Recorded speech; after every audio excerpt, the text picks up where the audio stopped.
अरे सीमा, सीमा बेटी उठ जा, सुबह हो गई है। ये ले तेरे लिए चाय लेके आई हूँ, पी लेना। अब उठ के पी लेना, ज्यादा लेट मत करना, कॉलेज भी जाना है, देर हो जाएगी। चल मैं जाती हूँ। सीमा की माँ संतोषी देवी चाय का कप टेबल में रखकर वहाँ से चली जाती है। सीमा का तबीयत कुछ ठीक नहीं लग रहा था, जिस कारण सीमा सोई हुई थी। कुछ समय बीत जाते हैं। वापस से संतोषी देवी सीमा को नहीं देखती है तो वापस कमरे में आ जाती है। आकर देखती है कि सीमा बिस्तर पर सोई हुई है अभी तक। अरे सीमा, क्या हो गया तुझे? तू अभी तक नहीं उठी? चाय ठंडा हो गया, चाय भी नहीं पी। तेरा तबीयत तो ठीक है ना बेटा? अरे माँ, वो थोड़ा सा शरीर भारी भारी सा लग रहा है और सर भी ठीक नहीं लग रहा है, थोड़ा थोड़ा चकरा रहा है, इसीलिए तो आज कॉलेज नहीं जाऊंगी, मैं घर पे ही आराम करती हूँ माँ। अरे ये क्या कह रही है? ऐसे लक्षण तो मुझे ठीक नहीं लग रहे। नहीं नहीं, डॉक्टर को दिखाना चाहिए। डॉक्टर मैडम को बुला के लेके आती हूँ, नहीं तो अभी दिखा लेती हूँ, न जाने क्या से क्या हो जाता है। संतोषी देवी को सीमा के तबीयत को लेकर थोड़ा टेंशन होने लगती है, जिस कारण संतोषी देवी डॉक्टर मैडम को फोन करती है और उसे साथ लेके आती है। और साथ में सीमा की भाभी रेखा भी आती है सीमा की तबीयत खराब होने की बात सुनकर। अरे डॉक्टर मैडम देखिए ना, मेरी बेटी को क्या हो गया है, इसकी तबीयत ठीक नहीं लग रही है, जरा चेकअप कीजिए ना। अरे सीमा, तेरी तबीयत खराब है, मुझसे तो कही नहीं, कहती तो पहले डॉक्टर दिखा देती। क्या हो गया तुझे? अरे बहू, अभी डॉक्टर मैडम आई है ना, वो चेक करके बता देगी क्या हुआ है। जाइए जाइए, चेक कीजिए आप। फिर डॉक्टर मैडम जाती है सीमा के पास और अच्छी तरह से सीमा को चेक करती है। चेक करने के बाद डॉक्टर मैडम समझ जाती है। अरे डॉक्टर मैडम, क्या हुआ है मेरी बेटी को? कुछ समझ में आया? अरे हाँ काकी, समझ में भी आया। खुशखबरी है, इस घर में नया मेहमान आने वाला है, आपकी बेटी पेट से है। क्या? ये क्या कह रहे हैं आप? अरे हाँ, मैं सच कह रही हूँ। अब इनका खास ख्याल रखा कीजिए, घर में नन्हा मुन्ना मेहमान जो आने वाला है। मैं तो चलती हूँ, इनका खास ध्यान रखिएगा अब से। ये कहते हुए डॉक्टर मैडम वहाँ से चली जाती है। डॉक्टर मैडम की ये बातें सुनकर संतोषी देवी और उसकी भाभी के होश उड़ जाते हैं। अरे करम चली कहीं की, ये क्या बोल के गई डॉक्टर मैडम? तू गर्भवती है? तू पागल हो गई है क्या रे? मेरा तो नाक कटा के रहेगी। इस बात की खबर अगर घर के बाहर चली गई तो हम लोग मुंह दिखाने लायक नहीं रहेंगे, सब कोई थूक के जाएगा हमारे घर के ऊपर। छी छी छी सीमा, ये क्या कर दी तू? तुझे यही सब करना था तो पहले शादी क्यों नहीं कर ली?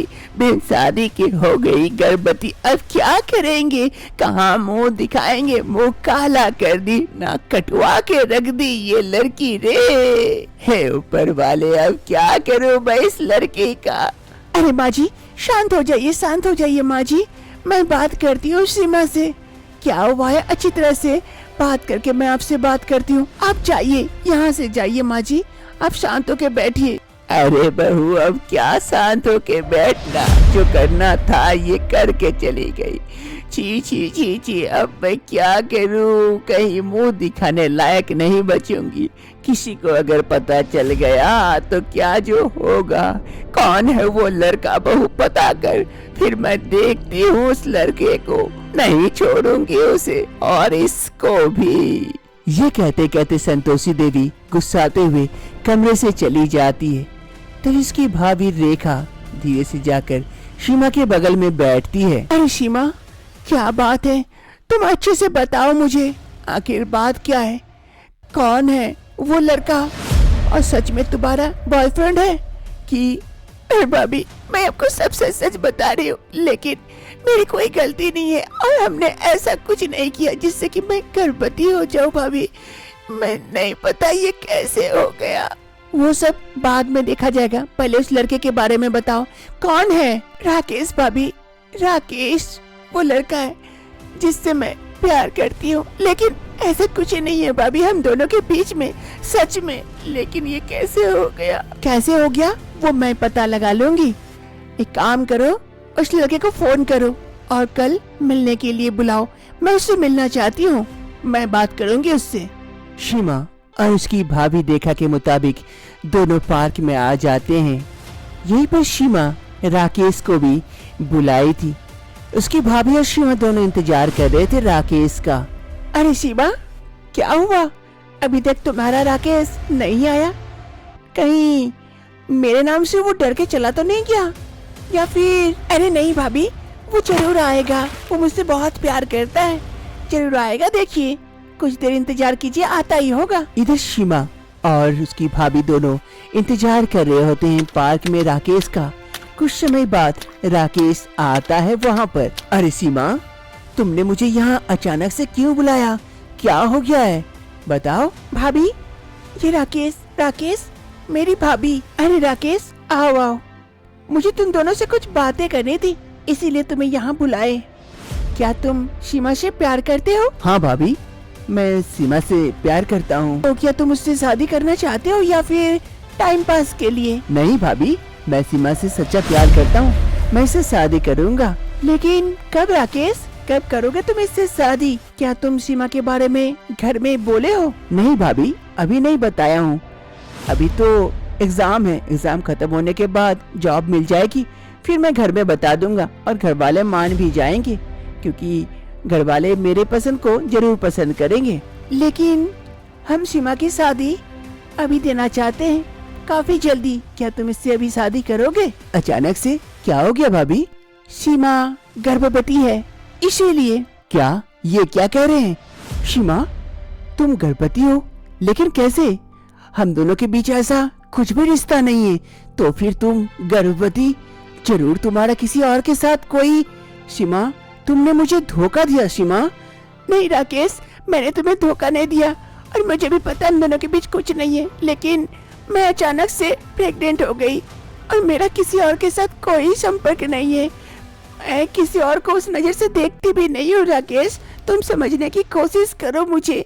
मैं तुमसे खूब प्यार करती हूँ, तुम्हारे बिना जी नहीं सकती राकेश। सीमा, ये मंदरन कहानी मुझे मत सुनाओ, मुझे समझ में आ गया तुम एक धोखेबाज लड़की हो। तुमने बस मुझसे प्यार का नाटक किया, तुम मुझे धोखा दे रही थी। मैं समझ गया, आज के बाद तुम्हें मुझसे कोई संपर्क रखने की कोई आवश्यकता नहीं है। मुझे फोन या कांटेक्ट करने की कोई कोशिश मत करना, मैं जा रहा हूँ। राकेश, मुझे समझने की कोशिश करो, मैं गलत नहीं हूँ राकेश। प्लीज राकेश, हमारे प्यार को गलत मत समझाओ। राकेश राकेश राकेश। राकेश वहाँ से चला जाता है। इधर सीमा पर मानो पहाड़ से टूट पड़ता है। इधर उसकी भाभी रेखा। अब समझ में आया कौन लड़का कैसा है, कौन तुम्हें प्यार करता है? थोड़ा सा तुम्हें समझने की कोशिश भी नहीं किया। अब प्यार का भूत उतरा हो तो घर चलो। दूसरी रोज रेखा के कमरे में सीमा और रेखा बात कर रहे होते हैं। देखो सीमा, कुछ भी बात मुझसे मत छुपाया करो, जो सच्चाई है मुझे साफ साफ बताओ। आखिर बात क्या है? तुम राकेश से कैसे मिली? कैसे तुम दोनों में प्यार हुआ? कहाँ कहाँ तुम उससे मिलने गई? सारी बातें मुझे क्लियर करके बताओ, तब मैं तुम्हारी मदद कर सकती हूँ, वरना तुम तो जानती हो तुम्हारी माँ को, वो तुम्हें नहीं छोड़ेगी।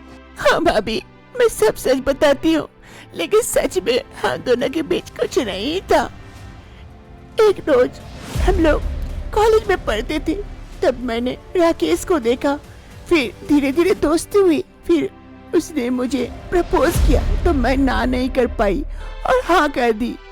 फिर हमारा एग्जाम था, फिर कुछ दिनों तक बात नहीं हुआ। फिर एग्जाम के बाद हमारा प्लान हुआ कि हम पिकनिक पे चले। फिर हम दोस्तों में से सभी कोई पिकनिक के लिए प्लान किए और एक जगह पिकनिक करने के लिए गए। वहाँ पर सभी कोई थे और मेरा और राकेश का मन था कि हम दोनों अलग जाके थोड़ा सा टाइम स्पेंड करें, एक दूसरे को समझने की कोशिश करें।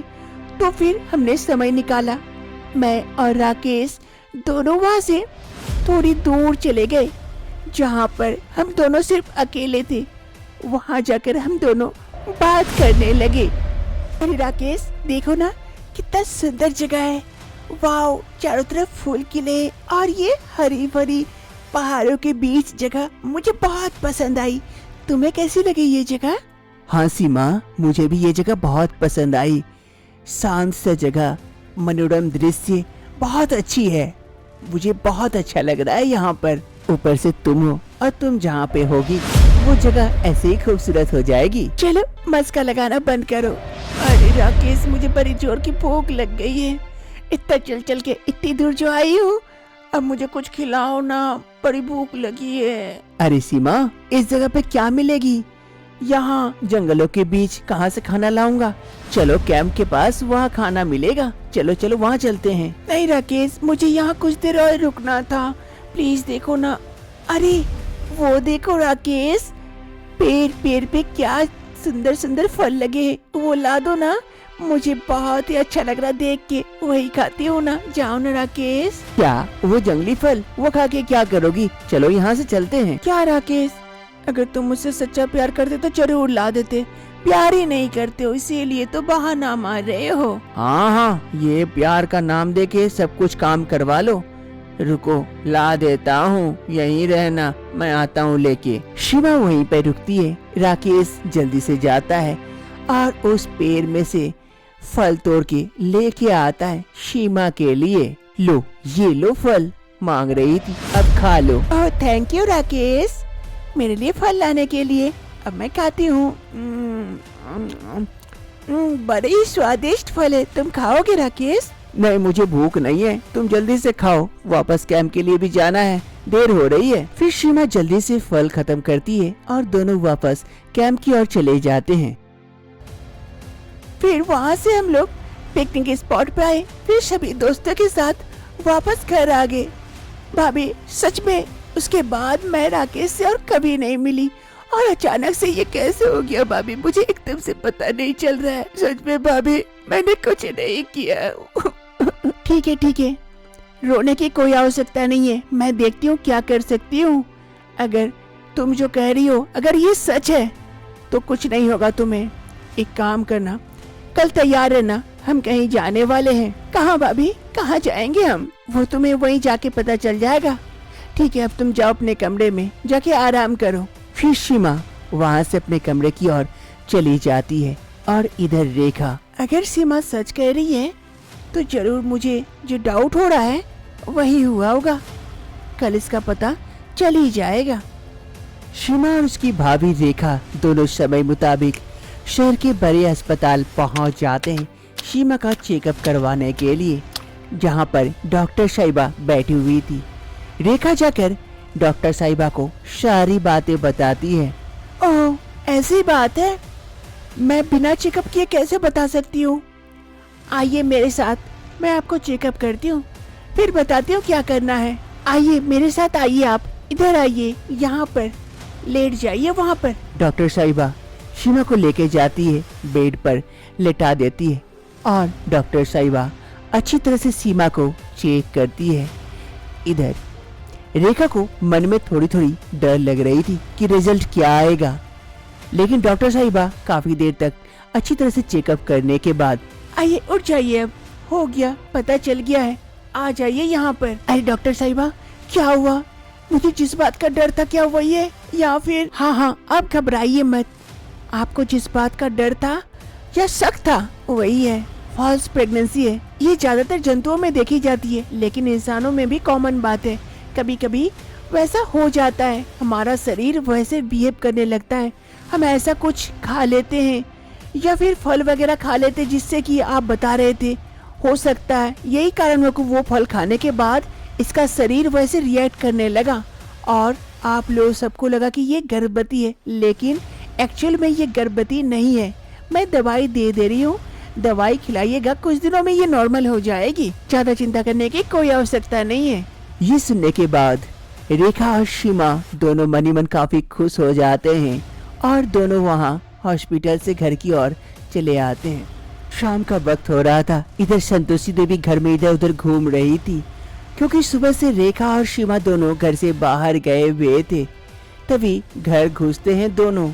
संतोषी देवी उन दोनों को देखकर, अरे बहू, सीमा, कहाँ गई थी सुबह से तुम लोग दोनों? कब से मैं ढूंढ रही हूँ, कोई आता पता नहीं है। कहाँ गई थी? अरे माँ जी, आपकी चिंता दूर करने के लिए गई थी। बड़े अस्पताल गई थी इसका चेकअप करवाने के लिए कि ये वाकई गर्भवती है या नहीं। मुझे डाउट हो रहा था, इसीलिए तो चेकअप करवा के आई। आपकी बेटी गर्भवती नहीं है और आपका नाक भी नहीं कटवाई। ये फॉल्स प्रेगनेंसी था। ऐसा हो जाता है कभी कभी, हमारा शरीर ऐसे रिएक्ट करने लगता है। इसमें घबराने की कोई बात नहीं है। दवाई दे दी है डॉक्टर साहिबा, कुछ दिनों में ठीक हो जाएगी, नॉर्मल हो जाएगी। आप चिंता मत करिए। क्या सच में मेरी बेटी गर्भवती नहीं है? मेरी बेटी पे तो मुझे नाज है, लेकिन क्या करूं, डॉक्टर साहिबा ऐसा बात कह दी कि मुझे भी। माफ करना बेटी, मैंने तुझे क्या भला बुरा नहीं कह दिया। तू बहुत अच्छी बेटी है मेरी। अब हमें जल्दी से सीमा के लिए एक अच्छा सा लड़का देख के इसे शादी दे देनी चाहिए, तब देखिएगा सब कुछ ठीक हो जाएगा।